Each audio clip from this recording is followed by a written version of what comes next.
TECNO Pova 2 ba, sir? Guys, ito na siya, si TECNO Pova 2! Oh my god, kung napanood niyo yung aking TECNO Pova review last year, it was one of the best cell phones I have ever reviewed. It garnered almost 1 million views na siya. One of my best reviews in this channel. At ang daming bumili ng TECNO Pova. It was one of the best. At ito na, ang kanyang major upgrade, si TECNO Pova 2. Ito talaga masabi mong, wow, this is an upgrade. Una mo ka lang malaman dito is meron siyang 7,000 mAh battery. Yes, umaabot na tayo sa 7,000 mAh. At si TECNO Pova 2 lang ang nakaabot na ganong score na non-rugged phone. Isa pa, meron siyang 6.9 inches na display that is full HD plus mga kaibigan 1080p. And get this, ito ay isang tunay na gaming smartphone. Ito ay merong 180Hz touch sampling rate. Ooh, wala ibang phone at this price ang merong kayang gumawa ng ganyan. That is simply pang legit gaming phone na umabot ng 20,000 pesos. But this, guys, is less than 10K. Meron pa siyang Helio G85 processor, 48MP AI camera, and so much more.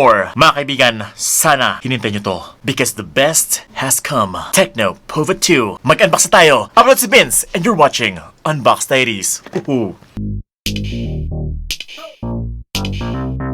Guys, magpapamigay ako ng TECNO Pova 2 to 1 lucky subscriber. Thank you for always watching here at Unbox Diaries. At ito na nga, reward. Madali lang manalo. Mag-subscribe ka lang, hit the bell icon so that you don't miss any of my great content. Plus, check out the mechanics in the descriptions below. It's all there. Like ka lang manood and you'll get a chance to win the TECNO Pova 2. Is it? Okay, so here we go. Anak, itabi mo. Ako na. Very sparkly ang kanyang box. I like the design. Very premium looking. TECNO branding. Pova 2. Marami pang pangalan sa sides. Ito yung specs. 6 gigs of RAM. 128 gigs of internal storage. Panalo na, pang gaming talaga. At yung color dito ay polar silver. Ito na siya. Wow! Ganyan kalaki. Wow! Sexy. Massive. Size. Mamaya ka na. Medyo na-overwhelm ako sa size. Kadalasan jutes lang ang nahawakan ko.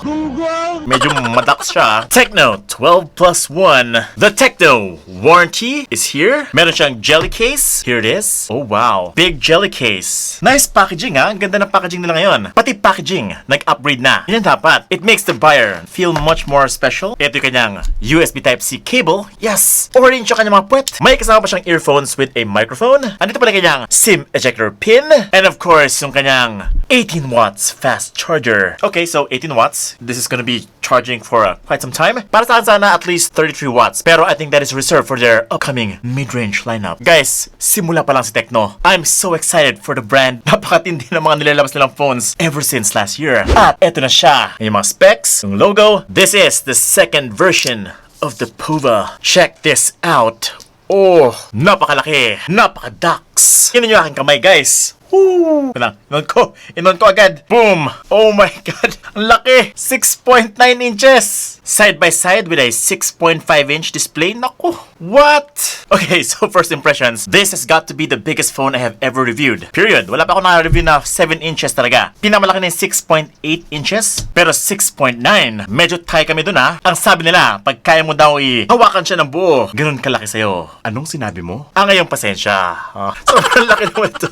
Grabe naman. Okay, so first of all, no, hindi lang yung specs yung major upgrade dito, pati yung kanyang design. The design is a major step up from last year's kind of entry-level design. Ang likod niya ay textured design, ha? Very smooth to the touch. Hindi siya fingerprint magnet. Meron siya parang gradient effect sa likod kapag tinataman ng ilaw. It is curved pretty much everywhere. Lahat ay pa-curve. Masarap siyang hawakan na pag ganito at pag ganito. Pang gaming talaga. Although, hindi ko ma-reach yung gitna, oh. So, kapag merong game na kailangan yung pinutin sa gitna, kailangan nyo pang ganon. Di katulad sa mga maliit na phone, pwedeng madaling i-reach lang. Pero to, wow. We'll see later ha. Tinan ko. At ayun na nga, medyo mabigat itong phone na to. Sobrang bigat niya. 7,000 mAh kasi. It's a big phone. Pero yes, I just love the design. I think the best part of the phone is actually the design. Meron pa ata siya ibang colors. Check nyo na lang dyan. Pero yes, I am loving it. Unang-una, pwede mo siyang gamitin kahit walang jelly case. Kasi nga, hindi siya dumihan sa likod. Kahit ganito lang, pwede mo siyang laruin. Pwede mo siyang gamitin ganyan. Pwede. Okay rin yung kanyang camera, oh. Updated yung kanyang itsura. It is a island-style camera module. That is a 48MP quadruple camera setup. Naku, 4 yung camera niya. Meron siyang 2MP na depth sensor, 2MP macro lens, and meron pa siyang parang monochrome lens. Pantulong sa low light yan. Oh, by the way, meron pa siyang selfie camera, 8MP. Tapos, ano naman ay 4 na LED flashes. What? 1, 2, 3, 4. Cool. 48 megapixels quadruple camera. Napansin ko na meron siyang parang ribbon sa gitna, no? Pang split siguro ng mga sides. At yung kanyang TECNO Pova logo. And some Chinese characters dito sa baba. Check na naman din yung sides. No, grabe naman to. Medyo makapal yung phone, ha? Sa ilalim, meron kang headphone jack, USB Type-C port, and a microphone. Sa taas naman, mula dito. Although, andito pala yung kanyang loudspeaker, front-facing. So, may earpiece banda. Sa right side is yung kanyang power button. This is also the fingerprint scanner. And uso na yung sa side yung fingerprint. And sa taas niya is yung kanyang volume rockers. Yun. Very nice click. Sa left side naman is yung kanyang SIM tray, which is a dual nano SIM card slot plus a micro SD card slot for expandability up to 256. Yung nga lang, 4G pa rin siya. Pero may news ako. Sabi, less than 8K lang na tong phone na to. Kung 10K to, okay lang. Pero kung 8K lang siya, dito pa lang, sinasabi ko sa inyo, hindi ko pa pinapakita yung ibang specs. Masyado na siyang sulit para dun sa presyo na yun. Pero we'll see. I will confirm. Check na natin yung mga specs niya. Okay, so ito na siya. And the moment I've opened the phone, napansin ko sa sobrang responsive na display. Sobrang bilis niya ng swiping. Oh my God. It may not be as smooth as a high refresh rate display, pero ang napansin ko, yung touch responsiveness. Which is telling me that this is really a capable gaming phone. Grabe, sobrang sensitive, sobrang bilis. Register agad. Pero menan, ang kanyang display pala guys is a 6.9-inch 1080p IPS LCD display na merong 180Hz touch sampling rate. Now, first impressions sa kanyang display, no, it is just so big. Ang tawag na dito ay isang phablet. A phone/tablet, no, combined together. To put it simply, it's just a big phone. At ito yung madalas na binibili ng mga tito-tita, mga lolo-lola na medyo malabi mata kasi ang laki ng mga icons dito, mga text. Mas readable kasi kapag mas malaking display. Kung nanggaling ka sa isang small phone, maninibago ka na sobra dito kasi nga, if you have small hands, this will be super big for you. Pero if first time makita ng ito kang laking display, malulula ka sa laki ng display, which I actually enjoy. Lalo na kapag ka malapit sa mukha nyo, ang laki halos lahat. Yun nga lang, no, kapag ka nakahiga ka, masakit sa mukha yan. Kapag kausap mo si Bebe, make sure naka-side view ka lang. Huwag nakataas na ganun. Baka magkaroon ka lang ng bukol. Ayaw ko lang mapahama ka.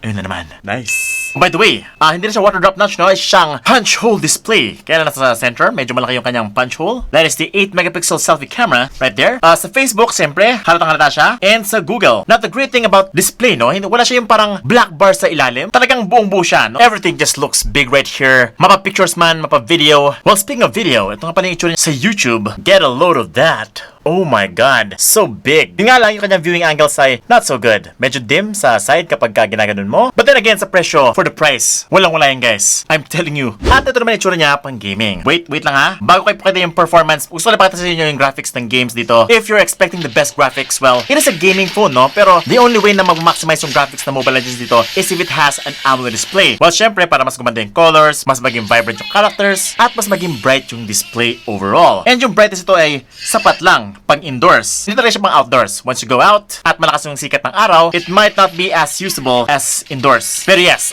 habang naglalaro ako, no, napansin ko na mahirap nga abutin yung gitna ng phone. Pero sa Mobile Legends kasi guys, halos walang interaction sa gitna ng display kasi nga, you need to see the center of action. Hindi pwedeng patakpan ng kamay yung gitna ng display. That is why yung placement ng mga controls dyan nasa side talaga. Which is abot naman ng mga kamay ko. Up to yung pinaka-farthest na battle spell. Pero yun lang, make sure na meron kayong unan na hawak. Hindi ko kayo maglaro ng paganyan. Medyo mabigat. Kailangan may support talaga. Make sure na sa table, mga ganon. Tapos napansin ko guys, that's right. Fast hands ka dito sa Mobile Legends. Kung hindi ka mag-assassin, mag-gushun, mag-funny, this is your phone. Kasi nga guys, isa siyang 180Hz touch sampling rate. Makakasabay siya sa bilis ng inyong kamay. May mga phones kasi na hindi kaya sumabay. If you need to push yourself some more, then this phone is just for you. Especially kung wala kang budget pang bili ng mga legit gaming phones na tig 20,000. This actually brings that 20,000 peso feature dito sa isang 8,000 peso phone. Okay. Yes guys, sobrang responsive, sobrang napakabilis na aking pindutan dito, and the best of all is, nakakasabay siya sa aking galing. Now that is a smartphone that you need.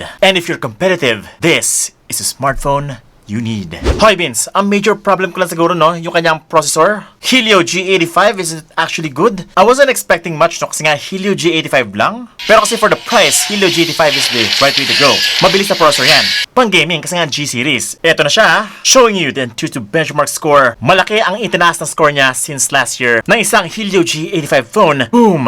250,000 points at this price range. So this is almost Snapdragon 720G level, no? Almost. And with that kind of speed, anything from browsing, pag-Facebook, pag-YouTube, pag-navigate sa home screen, napaka-smooth guys. Walang lag whatsoever. This is like the fast phone for 8,000 pesos. Pero kumusta naman sa Mobile Legends yung kanyang performance? Well, up to high graphics, meron man HFR mode, shadow, kompleto siya, and I've tried it. Hindi lang man siya nag-frame drops sa Mobile Legends ni minsan. Ito ay well-optimized para kay Mobile Legends. Tingnan nyo naman kasi yung kanyang poster. Guys, ito na, meron siyang collab kay Mobile Legends, TECNO Pova 2X Mobile Legends. Meaning, this phone is truly a phone for Mobile Legends. They are truly promoting it as a Mobile Legends phone. Yung nga, no? Sadala nagkaroon siya ng ultra graphics, kaya naman siguro niya yun. Pero for high graphics, okay to. Wala kang mararamdaman na lag, walang frame drops. Ito ay smooth 60 frames per second all the time. Guaranteed yan. Nabas na naglaro ito mga 6-7 times sa rank game. And so far, the experience has been stellar. And napansin ko rin, ito sobrang tagal maubos ng kanyang battery. Although hindi ko siya na time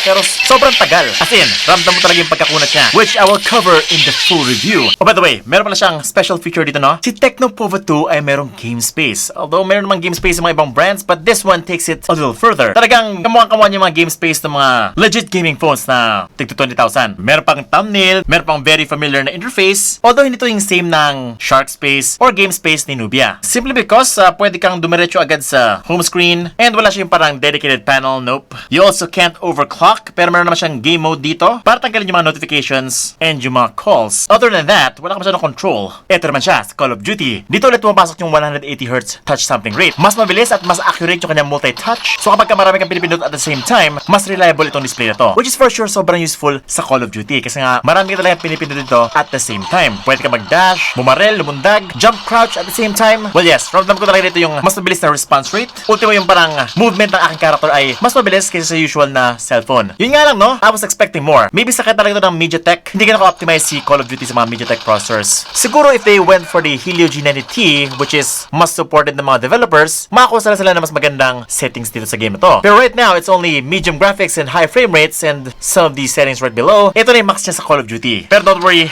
actually wala nang pakialam kasi sobrang playable pa rin. Sobrang ganda pa rin ng graphics dito ng Call of Duty. Even though medium graphics, high frame rates, this is still a very much playable, beautiful game on mobile. Plus, ang laki pa ng display, so sobrang panalo talaga. Yung sound niya, no, is okay lang. Hindi ganun kalakas. Medyo okay lang. Klaro naman. And has some volume to it. Pero it's not as loud as some of the other mid-range phones at this price range. Yung nga lang, ang advantage niya is front-firing na siya. So, sa mukha niyo talaga bumubuga ang sounds niya. Sa Genshin Impact naman, well, I wouldn't say it's super playable. Saktuhan lang yung graphics niya dito. And ayun din, gumagana dito yung kanyang high touch sampling rate, which makes you pull off some combos much more efficiently. Pero in terms of the power and performance, well, saktuhan lang. It is very playable at the lowest settings, 60 frames per second. I'm guessing this phone is truly made for Mobile Legends, so talaga minaksimized yung performance niya sa Mobile Legends, and I think this is like the perfect ML phone to date. Simply because, tignan naman yun guys, ang laki-laki ng display, ang dami mong pwede makita sa mapa, malalaki lahat yung mga characters, yung mga minions. So,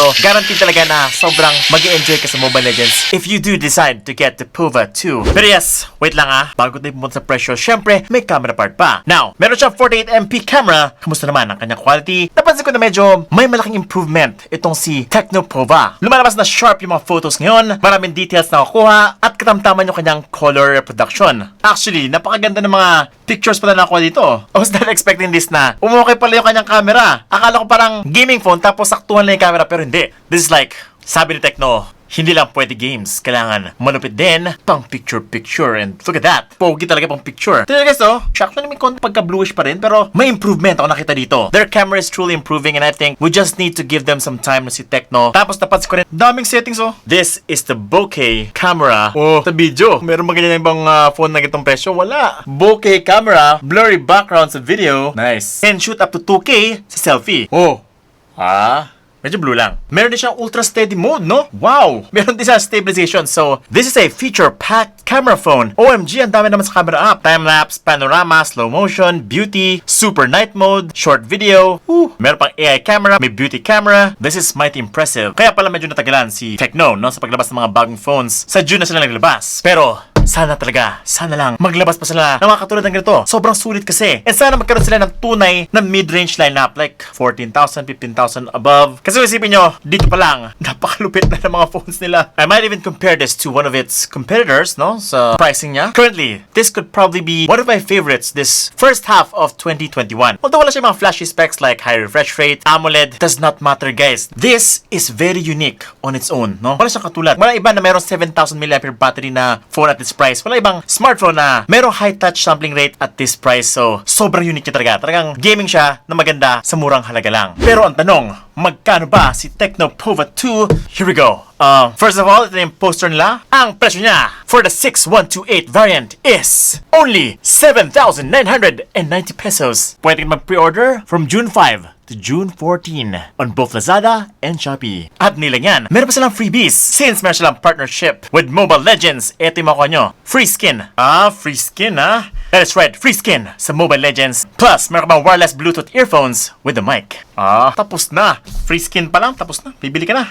Pwede bang Granger Epic Skin? Sana, yung pinakamalas skin na, no? Kapal na mukha mo! Pero ito mas alam yung mga details So, check nyo na lang guys sa Lazada and Shopee for more details about the freebies. And guys, don't forget to like the TECNO page. Check out their live stream launch ng TECNO Pova 2. Magkakaroon pa ng Mobile Legends show match with 5 very popular streamers. Power your game. And then si Hypebeats, Ghost Wrecker, Juniboy, Ellie Gaming, at si K-An. Ayos! Meron silang 250 giveaways, a combination of a phone, skins, and other items. Wow! That is on June 5, 6 p.m. Check it out guys. Don't miss it. Pero para sa akin, gusto ko gumawa ng full review ng TECNO Pova 2. So coming right up na yan. And a comparison with some of the phones at this price range. Sabihin nyo na ako guys kung saan nyo gusto i-compare si TECNO Pova 2 in the comments below. Check natin yan. I'm so excited. So mag-subscribe na kayo. Hit that bell icon so that you don't miss any of my great content. Ito lang yan sa Unbox Diaries. Upload si Vince and you're watching Unbox Diaries. Woohoo!